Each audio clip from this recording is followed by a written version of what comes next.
Good evening, you are watching News Mongolian MNB World. I am Jugdur Rambold.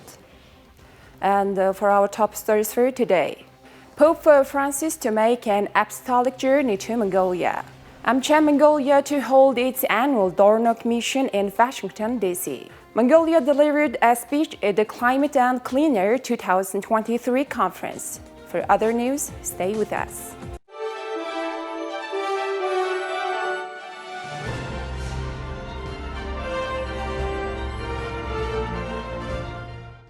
Pope Francis accepted the invitation of the President of Mongolia and the local Catholic Church authorities and will pay a visit to Mongolia from August 31st to September 4th.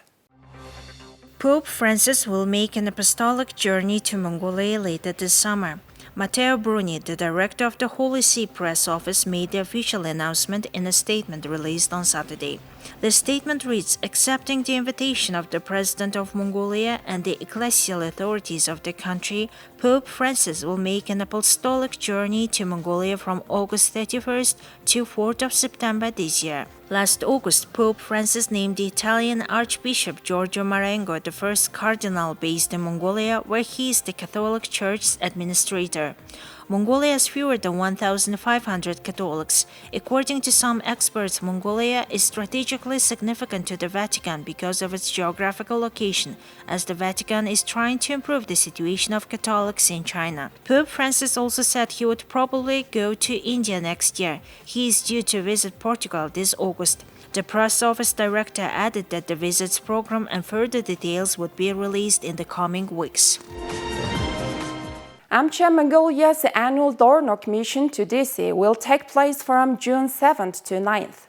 Held since 2014, the event is organized by the American Chamber of Commerce in Mongolia to encourage business leaders from Mongolia to engage with policymakers in Washington, D.C.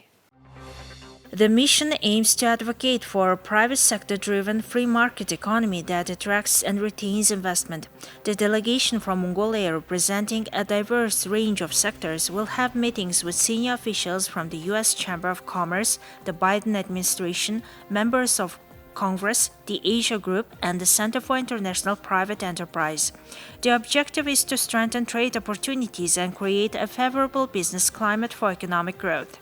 We go to Washington, D.C., and we take our members, and the goal is to promote Mongolia. That despite all the challenges, despite all the problems, this is the country where you can do business. And this year, from June 7 to 9, we'll have our 16 delegates representing a range of legal, banking services, technology, construction, trading companies, 16 of them co-led by the U.S. ambassador here, will be going to Washington, D.C. And this is the first our visit in a post-COVID, I would say, context. Because the last time we did in person was back in 2019. And, COVID actually led us to cancel the event and to do it once in online. The U.S. ambassador to Mongolia, Richard Bongan, is enthusiastic about joining this year's delegation as they work towards strengthening economic ties between the two countries. He emphasized the importance of improving the business climate, which relies on the private sector's active involvement.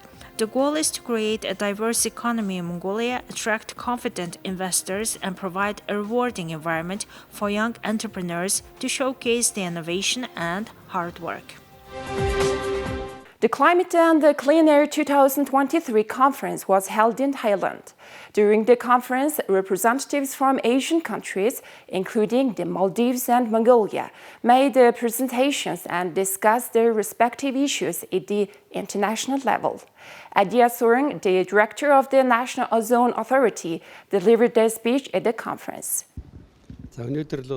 Regarding today's presentation, we discuss fluorinated carbon, a substance commonly used in ventilation, cooling and air conditioning systems. The global presence of this substance has been increasing over recent times. It is classified as a greenhouse gas, and the Kyoto Protocol includes it among the named greenhouse gases.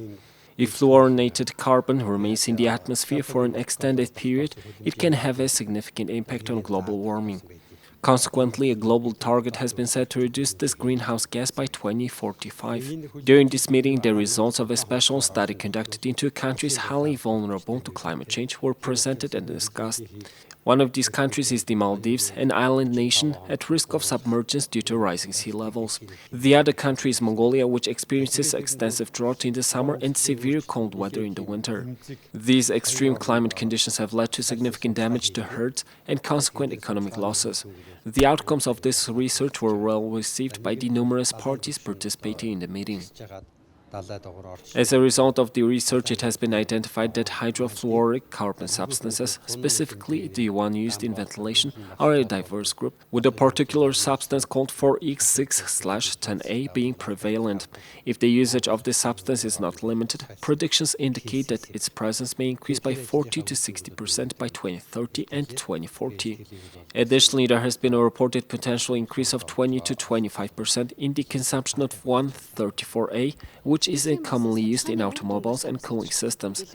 To address these concerns, the worldwide use of substances is being restricted. In relation to this matter, the Mongolian National Assembly ratified the Kigali Amendment of the Montreal Protocol last year. As a result, 6 laws have been amended. These legislative changes aim to regulate and implement further measures to reduce the consumption of these substances. There are 2 ways to achieve this. Firstly, it is crucial to enhance the quota setting system within the hydrofluoric carbon permit system outlined in Article 25 of the Air Law. Establishing a comprehensive government-wide procedure for the fair distribution of quotas is essential. Secondly, the program of the National Center for the Protection of the Ozone Layer, which was approved in 1999, has expired and requires updating. Updating this program will ensure it aligns with current needs and addresses the evolving challenges associated with hydrofluoric carbon regulations. Please take a look at the currency exchange rates provided by the Central Bank of Mongolia.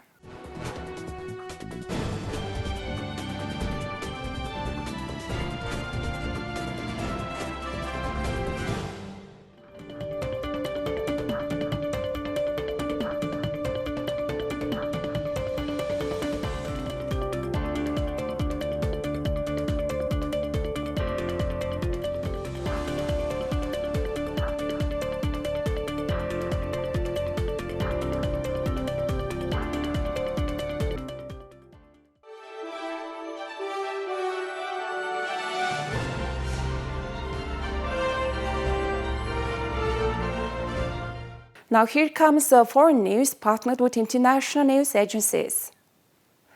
Israel's Prime Minister said Sunday the gun battle along Israel's southern border with Egypt that left 3 Israeli soldiers and an Egyptian officer that is severe and unusual and will be fully investigated.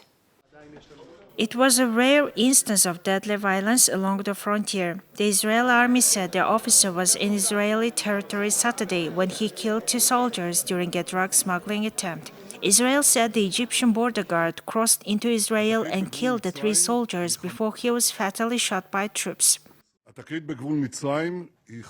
The incident at the border with Egypt is severe and unusual, and it will be fully investigated.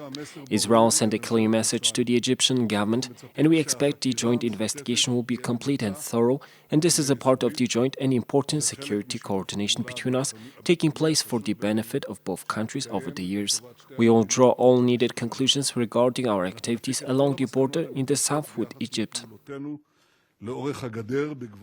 Egypt said he had been chasing drug smugglers when he entered Israel.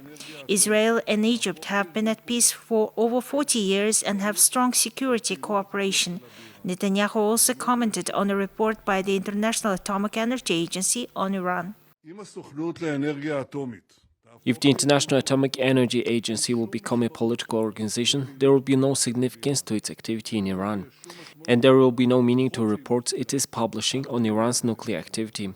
In any case, Israel and our leadership is not standing by. Netanyahu accused the International Atomic Energy Agency of submitting to Iranian pressure and not pushing back on the Iranian lies.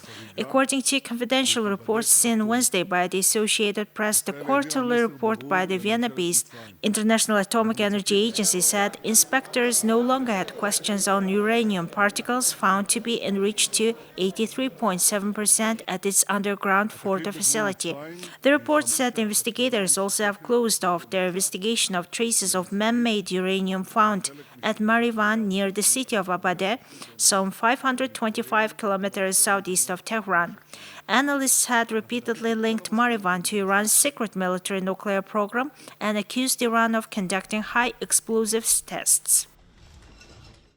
The derailment in eastern India that killed 275 people and injured hundreds was caused by an error in the electronic signaling system that led the train to wrongly change tracks and crash into a freight train, officials said Sunday.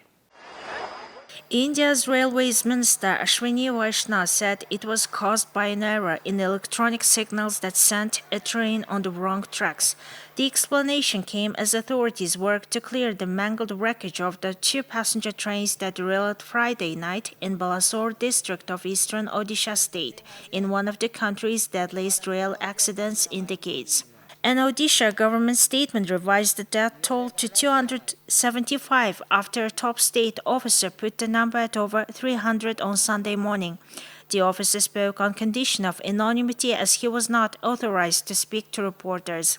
Chaotic scenes erupted on Friday night as rescuers climbed atop the wrecked trains to break open doors and windows using cutting torches to try to save people who were trapped inside the rail cars. The accidents occurred at a time when Prime Minister Narendra Modi is focusing on modernization of the British colonial-era railroad network in India, which has become the world's most populous country with 1.42 billion people. Despite government efforts to improve the rail safety, several hundred accidents occur every year on India's railways, the largest train network under one management in the world. Distraught relatives and friends gathered at an identification center in Balasore, India on Sunday to check if their missing loved ones were among the dead of Friday's train accident. They checked through piles of photos of the victims of the crash. The derailment in eastern India has killed at least 275 people and injured hundreds more, making it one of the country's most deadliest in decades. On Sunday, authorities continued to work to clear the mangled wreckage. Please take a look at the weather forecast for the world's major cities.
Well, that's all for today. Thank you for staying tuned.